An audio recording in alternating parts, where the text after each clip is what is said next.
Risk my neck on the street, now I get paid to take risks and repeat. Risk my neck on the street, now I get paid to take risks. What's good, my people? It's your boy Josh Nizzy, and welcome to Nizzynomics. Alright, cool, let's get into this. So in today's video, we're going to talk about saving money with your friends with the end goal to do something cool, like, I don't know, going on a massive holiday, but in our case, we decided to use it to invest. You know, being on that journey is not the easiest thing at times. So, you know, it's pretty cool that you get to share all of these things with the people most close to you.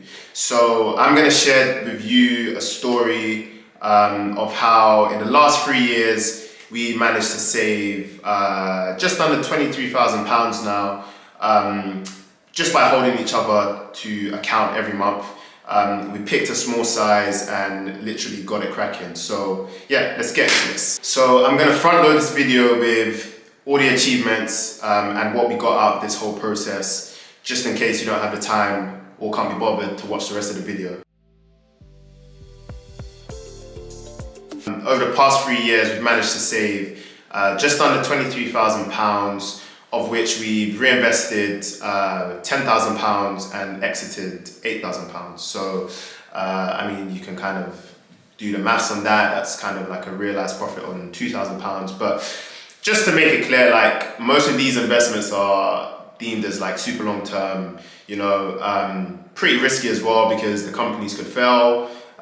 You know, some of the art that we invest in, the liquidity is quite poor, as in if we wanted to sell it tomorrow, it's not necessarily the easiest thing to do per se, you know, just because of the process of how galleries operate and how buying and selling in this space works. So we're not too focused with, you know, like the day-to-day performance of stuff, and like we're not really trying to go in for a quick buck, as in buy today, sell tomorrow. Most of the stuff we decide to invest in is they're pretty long term. So it's just by chance that some of the things have, over the last few years, have started to come to fruition, and we've managed to like turn a profit on it and just reinvest it back into the whole thing. So yeah, it's pretty cool. We managed to make, I think, around 16 to 17 investments over the last 3 years. Most of this spanning across non-public companies and projects. So, you know, these are things that are like not listed stocks. You know, we didn't just go and buy like, you know, Tesla or something like that. So mostly like early stage companies, seed stage companies, projects which were not even, you know, put together as like a registered company yet. You know, like projects that were kind of in the bootstrapping phase before becoming like an official company and going on for more funding, etc., etc. So that's kind of where we've been focusing on for the most part. And to be honest with you, I would say that's probably my favorite part of the equity curve in general, because there's a lot of volatility there in regards to what that company could be focusing on day to day. You know, on day one, it could be focusing on X, and then it realizes due to data that needs to pivot to Y. So yeah, investing across that kind of spectrum of companies is super interesting. Primarily this year, actually, we started looking in the art space. So probably, as you know, or as for those of you that aren't familiar with the art space, especially blue chip art, it's very tough to get exposure to assets within that area just because of the price point. And there isn't necessarily a proliferated method of fractionalizing these assets in order to make it more accessible to the masses. For instance, let's use, I don't know, cryptocurrency as an example. You don't need to buy, you don't need to have enough money to buy one Bitcoin, right? Like you could buy 0.1 of a Bitcoin. But in the art space, up until more recent years, there hasn't really been a way to get exposure without actually owning the piece, you know. So we found a company that kind of fractionalizes this process and gives us a way to, you know, get fractionalized exposure to somewhat blue chip art, which is great. So we've been dabbling in that this year. That's been pretty dope, something that's kind of had been foreign to me prior to that. So yeah, it's a good area to learn about. Just to break down this process a little bit more of how we actually achieve the savings goal within this time frame.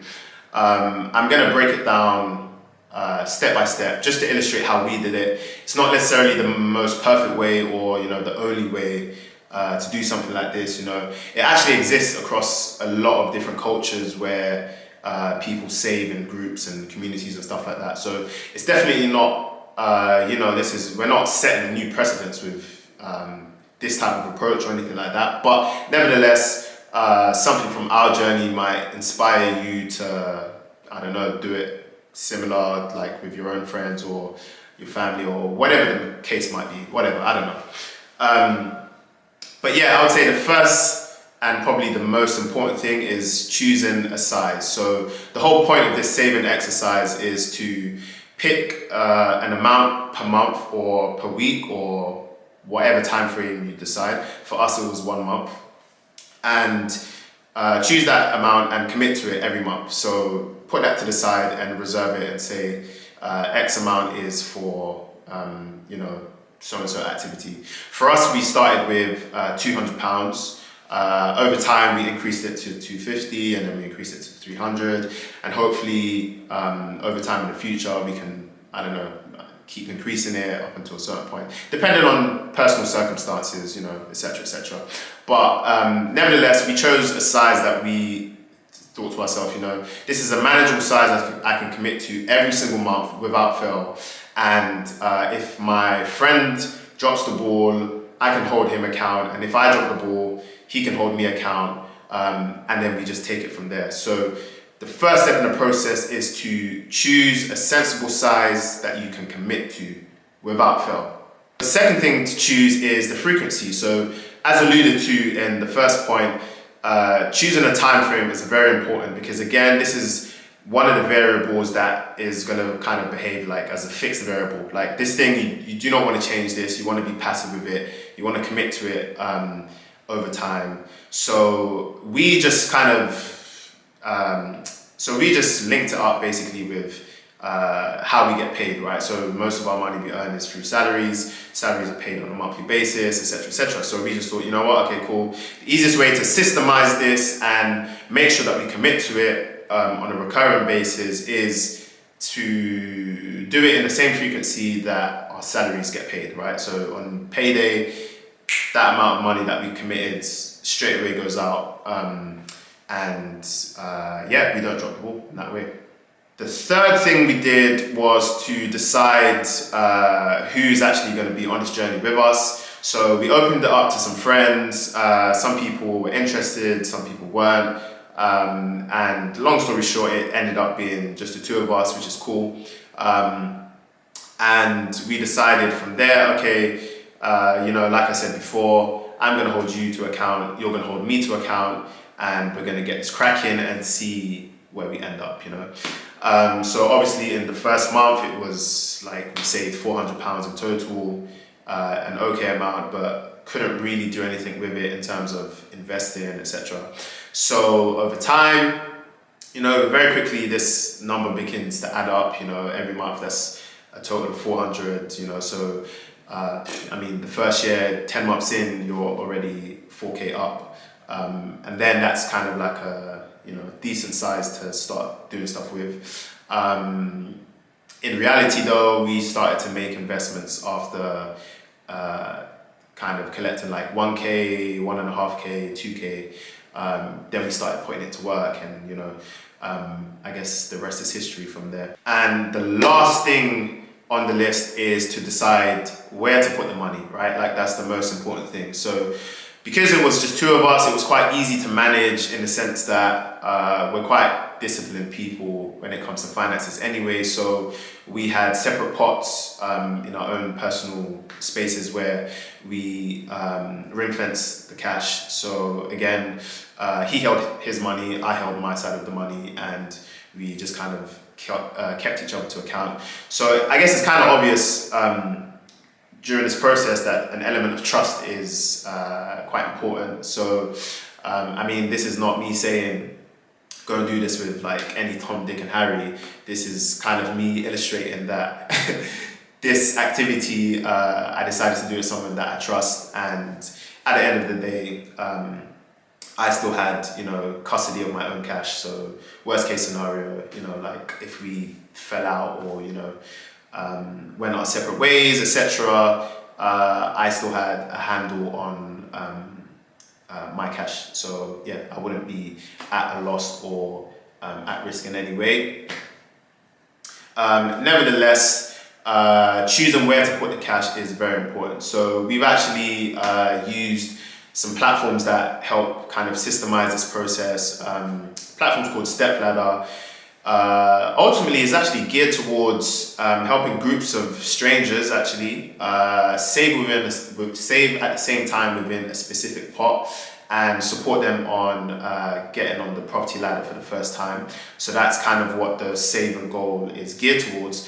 But we actually knew some of the early employees there, and we trialed out a saving circle just for the two of us, just to test out the platform. So both my friend and I would send our monthly contributions to that platform, and they will basically hold it in, similar to like how escrow kind of keeps your money safe. And then at the end of the savings term, in terms of timing, that money would be sent back to us, net of fees, of course. So they charge a small fee, but in any case, it kind of makes the admin super simple, super clean. I'll leave the details in the description so you can check it out. I don't know, it might be useful, might not be useful, but yeah, good to learn about these tools regardless. Okay, cool. So I'm gonna walk you through the way we decided how to invest once we saved up enough money to actually get started with this stuff. So firstly, we had to decide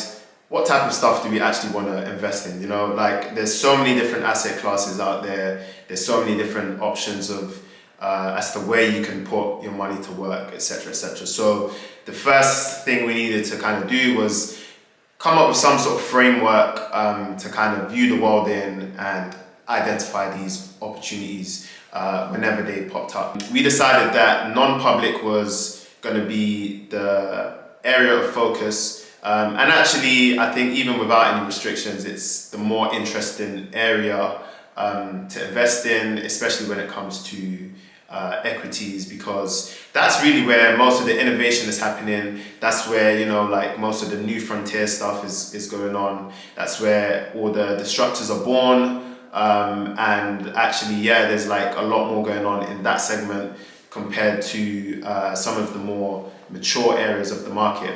So we didn't really feel too pressed about not focusing on the public side too much. So we decided that non-public was going to be our main focus. With that said, the main thing to do was to define a thematic / narrative in which we were going to use to frame all of our investments. So by thematic, I mean, what is the underlying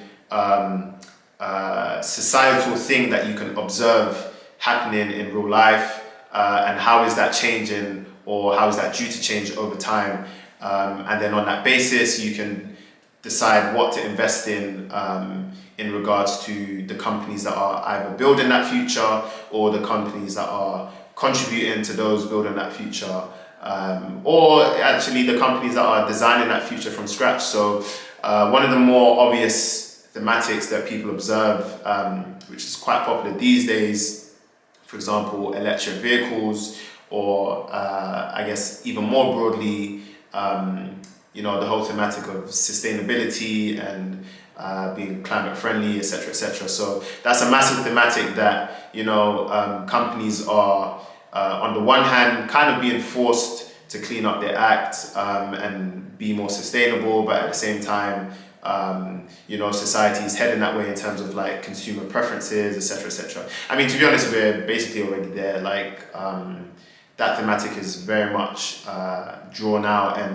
widely accepted across, you know, not just investors, but you know, like just everyday people within society who look at things from a non-investing standpoint. So that's one good example. But yeah, the main thing was to identify thematics and narratives that we personally bought into, you know, these things would kind of drive our decision making. The next element when considering how to actually invest was the fact that we were going to be non-systematic about it. So by non-systematic, I'm actually referring to not the strategy per se, but the fact that you know, we weren't necessarily investing on a consistent basis. It wasn't like every month we'll make a new investment, you know. It was more when we see something interesting and we have enough money, then we decide to invest. So, you know, we might invest in something today and then like nothing happens for 2-3 months, and then, you know, another opportunity presents itself, and then we decide, look, against our evaluation points and, you know, against our hurdle rates and contribution matrix, this looks interesting to invest in, then like, we decide to jump in. But like it wasn't like a thing where we were investing on a monthly consistent basis, you know, like whatever the weather, we will invest in this specific time horizon, like on a systematic basis. So it's non-systematic, so that's something that we had to consider. And I say all of that to say this: when deciding for every consequent investment that we were going to make, we had to kind of decide what the hurdle rate would be, because for every investment, the hurdle rate would be different because the size of the contribution pot would have changed over time, right? So right at the start, when say we had, I don't know, 5K in the pot, and we were deciding what to invest in, maybe an investment that could potentially return 5K over time would have been enough because the size of our contribution was 5K. But as time goes on and we contributed more, the hurdle rate kind of grew and grew and grew, because when you think about it, if you add another 5K to that pot, and now we have 10K contributed in total, then suddenly we have to start thinking a bit more large scale with some of the long-term investments that we wanted to make, you know. So the hurdle rate became bigger. So instead of needing to make 5K,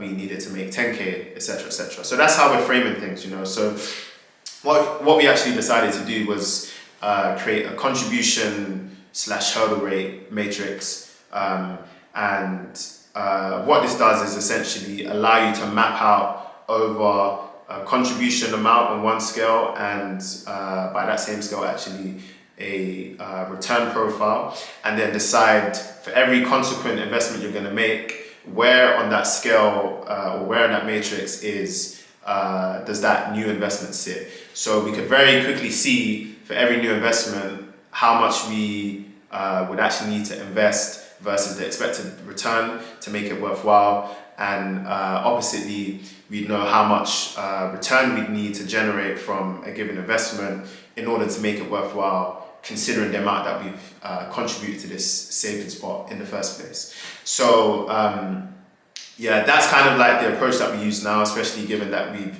contributed a lot more money over the last 3 years.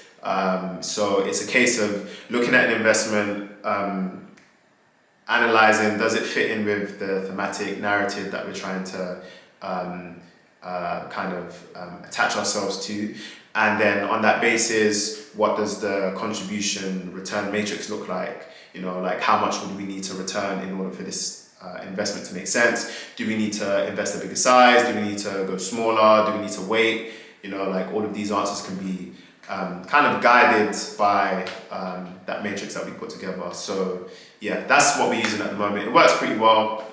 You know, it's not like the most complicated approach to this thing, but at the end of the day, you know, like this is something that we're trying to invest in over time, partly for just like our intellectual curiosity, partly just for our intellectual curiosity. I can't fucking speak. But but at the same time, you know, like we want to hopefully get rewarded for those investments over time. So yeah, I mean, like to us, what's cooler than, like, you know, we work in finance and it's a big part of our interest. So what's more, what's cooler than, like, you know, investing in stuff that you find interesting, and, you know, like if some of them go well, then happy days. If some of them go to zero, then like fair enough. We enjoy the process, you know, regardless. So is what it is.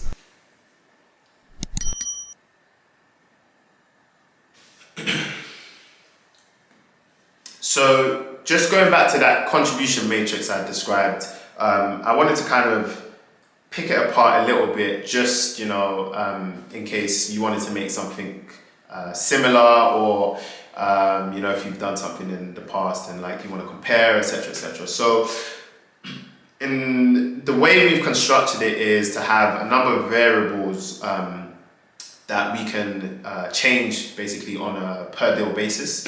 So for example, total contribution is one input. Another input is available cash to invest. So how much do we actually have free in the pot that we can do stuff with?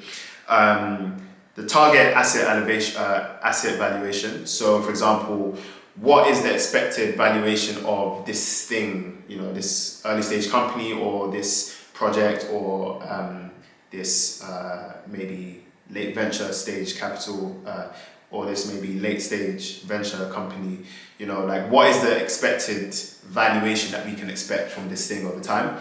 And then the last input is any associated fees with all of that, because, you know, probably within like the raise structure or within the platform that we're using to make these investments, etc., there's probably going to be some sort of fee involved somewhere, you know, like that's just, fees grease the engines, you know, fees allow things to happen and fees allow you to get involved in stuff. So is what it is. It's an extra input which goes into this matrix, and from there we can then see, okay, cool, so we've got, for example, this investment that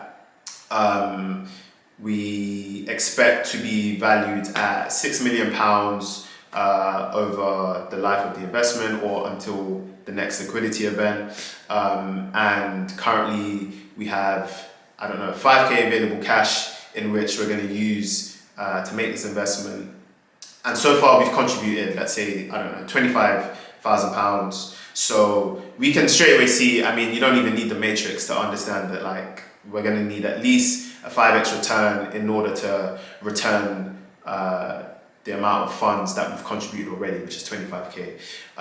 But what does this look like on a spectrum? What does it look like in a matrix? You know, how do we compare if we were to double the size, or if we were to half the size? What will the return hurdles look like, etc.? So for example, if we said, actually, you know what, we only want to invest half of this available cash, so we only want to invest 2.5k instead, what then does the return profile look like?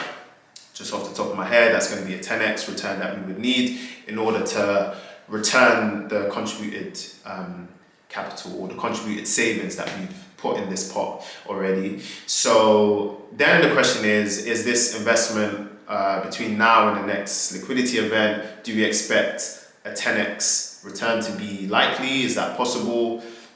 You know, so it prompts all of these other questions that we can, you know, maybe go back and look at the numbers, or, you know, we can speak to people who are invested already or who intend to invest. You know, we can kind of bounce ideas around and see whether it makes sense to cut the size in half or use the full size, or maybe wait a little bit till we have a bit more cash if time permits. So yeah, that's kind of like how we treat those variables and what the output looks like, and then thereafter what kind of questions we ask off the back of it in order to make sort of like an informed decision. And yeah, I mean, just to reiterate, like, this sort of approach, it's not super complicated. I think the hardest thing was kind of creating the framework, and then, you know, like putting the kind of thought process or brain energy into deciding how we wanted to think about stuff. But now it's pretty easy. Like, if we see something cool we just plug in some numbers and ask a few questions, and then it's like a yes or a no, you know. So we don't really want to overcomplicate stuff. Again, this is a very like passive thing. Like this, it doesn't take much time away from us, like away from our personal time to do this stuff. It's just kind of like a side hobby. And yeah, it's one of those things. Over time, if you like just commit a small amount of money, like time is gonna pass. That's like one of the only guarantees of life, right? So at some point, the pot is gonna be big enough to do something with. And yeah, like now we're at that stage. We're still saving on a monthly basis, so we're kind of like refueling ourselves to be able to like make new deployments and stuff like that. So yeah, that's the contribution matrix in a bit more depth. Now that you've seen how we decided to save money together and how we actually did it in practice and how we choose our investments, I guess one of the other major bits that I wanted to share with you was the lessons that we get from this, right? So this is a process that we've done for like quite a long time now, and we're always learning, you know, like we're figuring out stuff that works, stuff that doesn't work, where like we're being efficient, where we're being inefficient, etc., etc. So I'd say like one of the main takeaways is that the level of accountability we've had to exercise has been massive, right? So I've made a commitment to someone's made a commitment to me, that we're gonna, you know, carry out this process over an indefinite time period. And yeah, like if I flake one month, then it's embarrassing first and foremost, right? Like you have to tell someone, oh, like I flaked on our agreement. I don't like doing that, to be honest. It's kind of uncomfortable. But even, I mean, in spite of the embarrassment of it, like for myself personally, like it's holding myself accountable, you know? So it kind of just instills that mindset in us, which has been good. And kind of in a similar vein, I'd say discipline. So discipline / prioritization. So when it comes to choosing a size, even though we choose a size that is kind of like a number that we can commit to per month, you still have to do it, right? Like, I mean, I automate all of my commitments and obligations, like financial obligations, a month. So by the time I even see what's in my bank account in cash, all the stuff has been sent out to where it needs to be already, right? So, but at the same time, like you still have to do that, right? And you could easily just go into the pot and, you know, like take the cash out and do something else with it. But having that discipline to like leave your priorities as they were, and making sure that every month I'm not doing things that are gonna detract away from my ability to make good on the agreement that I've made. Yeah, it requires a lot of discipline, and yeah, over time it kind of becomes second nature. But yeah, I would say that's like another key lesson. The third thing is that, I mean, it's not really a lesson, it's kind of like a byproduct. It's super rewarding, right? Like you get to learn a lot of like cool stuff. You get to kind of plug into parts of society that you maybe wouldn't have been plugged into otherwise, like during your day-to-day. You get to kind of work closely with like people, whoever's in your circle. Like for me, it was one friend, but we kind of get to work closely with each other. And because it's a similar interest that we have, a shared interest, I'm able to bounce off of him, and he's able to bounce off of me. And that's quite useful to have, right? Like, it means that like I can get stuff off my chest and vice versa. And then obviously like, hopefully the monetary rewards as well kick in, where you invest in something and, you know, like over time the value increases, and you're able to participate in liquidity events to realize those gains, etc. Just a caveat, I mean, like when we make these sort of investments, we generally mark stuff to zero, as in just assume that the money's gone.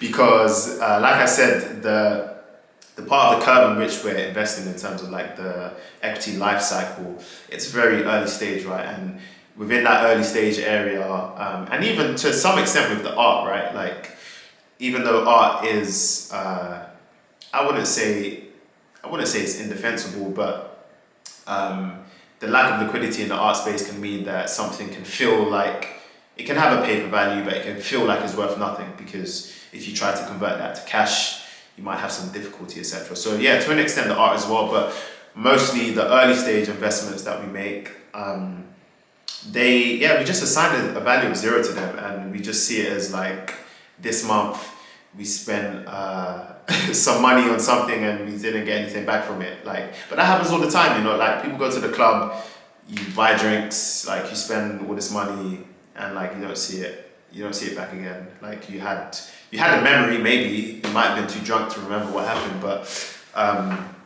it's just an expense line.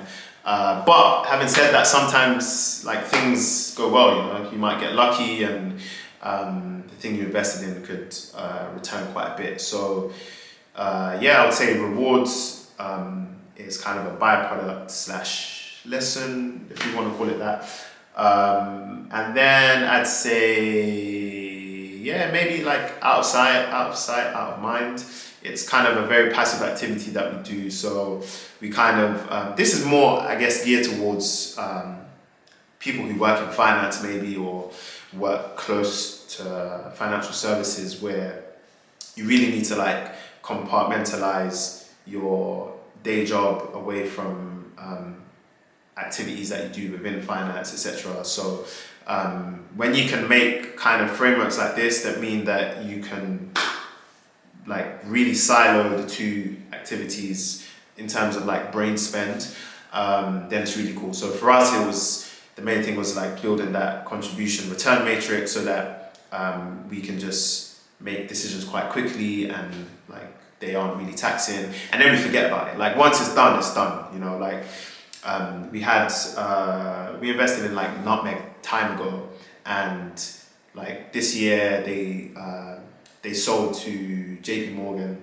and like they gave us money for the shares, right? So I mean, but we invested time ago, like we basically forgot about it. But we reaped the rewards a long time after. Now you've heard about our story, how about you get started? In order to get started, there's 3 things that you need to make sure you do. Firstly, you need to choose an amount that you're going to commit to over a specified time frame, no matter what, right? So it doesn't need to be a massive amount. It could be £20 a month, £20 a week, you know, £200 a month, like whatever the time frame is going to be. Choose an amount and stick to it. Second thing is choose your crew, right? Like, who are you going to do this with?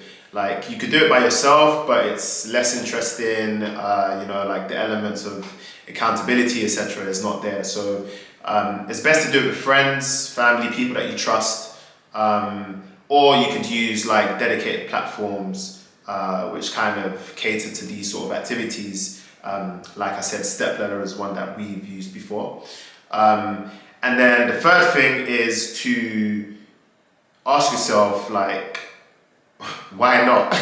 You know, time is going to pass regardless. So it's not so much why do something like this, it's more like why not do something like this, to be honest. And then I think the last thing I would say, just to wrap this up, is make sure it's intention based, right? So things are very much more achievable when you decide like explicitly what the purpose is for, right? So for example, we said we're going to save some money together so that we can, you know, make investments and try and pursue our interests, etc., etc. So we had a specified outcome for what we wanted to do, right? So for someone else, it could be, you know, like a group holiday, like I said before.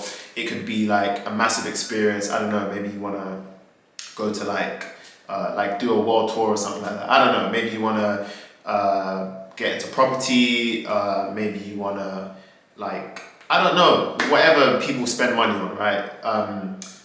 Just make sure that it's intention based. So decide before you start putting any money into any Monzo pots or any stepladder circles or wherever you're going to put it. Decide what the end goal is for this money, and it will give it a lot more purpose during the process. And I think that's kind of like one of the most important things about this whole thing. There's like a defined purpose. But yeah, I'll wrap it up there. Thanks for watching the video. Make sure you subscribe, plug into all of our mailing lists. Get in the comments if, let me know if you've done something similar, or if you're looking to do something like this. Yeah, let's chop it up, let me know, and I'll catch you in the next one. Our muse said earn then return, but before that make sure that you learn. Yeah, I came from the gutter, all I did was swap one block for another.